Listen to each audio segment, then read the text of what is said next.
Do not apologize ever for having a plush. That's a joy. I'm short too, I get it. But out of all the people you voice for, who's your favorite for voice? So hard. I don't know if it's because I'm indecisive or I just really have a change of heart every 5 seconds. But my favorite character depends on whatever I'm voicing at that time, because I have texted people and I have the conversations to prove it. I should post them on Facebook.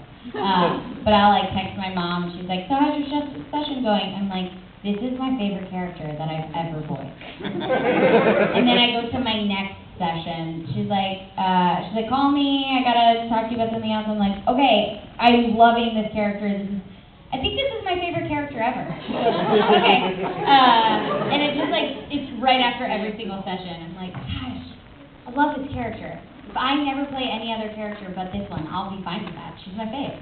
And that happens for every single character all the time. So I don't know if it's because I'm in the moment, I'm living in the story, and I love the character, and then I really like my job. I don't know. So I can't pick a fave. Yes.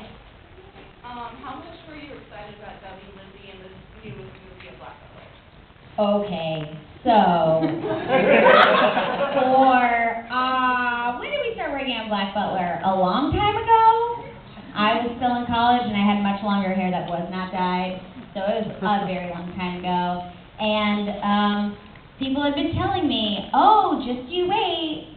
Lizzy has this great reveal in the manga. You should read it. And I said, thanks for the info. I will not read that because if we don't get to dub it, then I'm just going to be sad forever. And so I figured that probably wasn't going to happen, but I hoped maybe it would.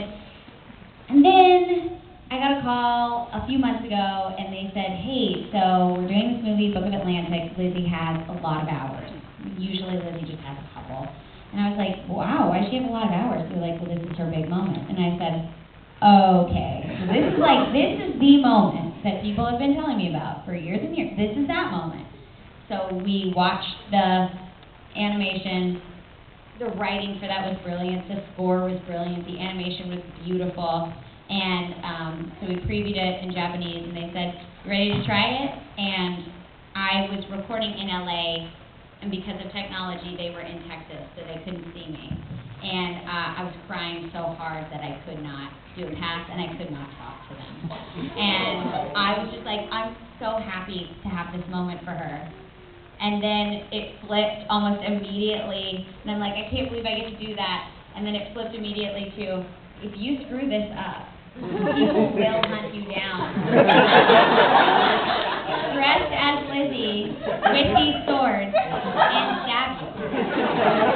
So I was crying because I was so happy and so excited, and then I was crying because I was terrified. And I was like, okay, we can't do this. And so we did the scene a couple of times, and Ian Sinclair and Steven, who was the engineer, and they were both directing for this. And normally, I'm always like, if the director's happy, let's move on. But for this one, I was like, can I give you guys 4 options? And let people listen to it, because I want you guys to, I don't want you to be like, oh, this is so great. And then when you're playing it back and you're mixing it, you're like, oh, why did it feel so impactful when she did it? And now it's just not holding up to what she did in the booth the first time. So I did it 5 or 6 times, and I was like, I don't know if I'm happy with anything. And they're like, you're not, because these are all great, and you're just you're going to drive yourself crazy. So I actually have not seen the finished product yet. But Brina gave me the biggest compliment, and she called me and said, I need to FaceTime you because I need you to see my face right now. And Brina was crying. She was this whole thing. She's like, I'm so glad that this female character gets this incredibly important moment, and it's not just for Lizzy, it's for anybody that has kept something secret about themselves. And she was like, this is a really important moment, and I had such high expectations for this, and you totally surpassed them, so I needed to call you, and I need you to know that you ruined my makeup for the day.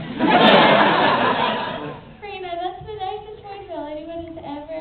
Thank you so much. So yeah, I was beyond excited about it. I wanted to go see the premiere. It was on a boat. They were premiering a movie, but I was in Australia. So, boat, Australia, I went either way. So. Yes. Which would you say was actually more emotional, that or Mother's Rosario? All of the above. And what happened in Steins Gate with Suzaha, I cry all the time.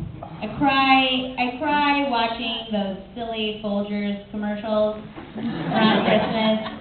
You know what I'm talking about? When the soldier comes home and the little sister comes out into the kitchen.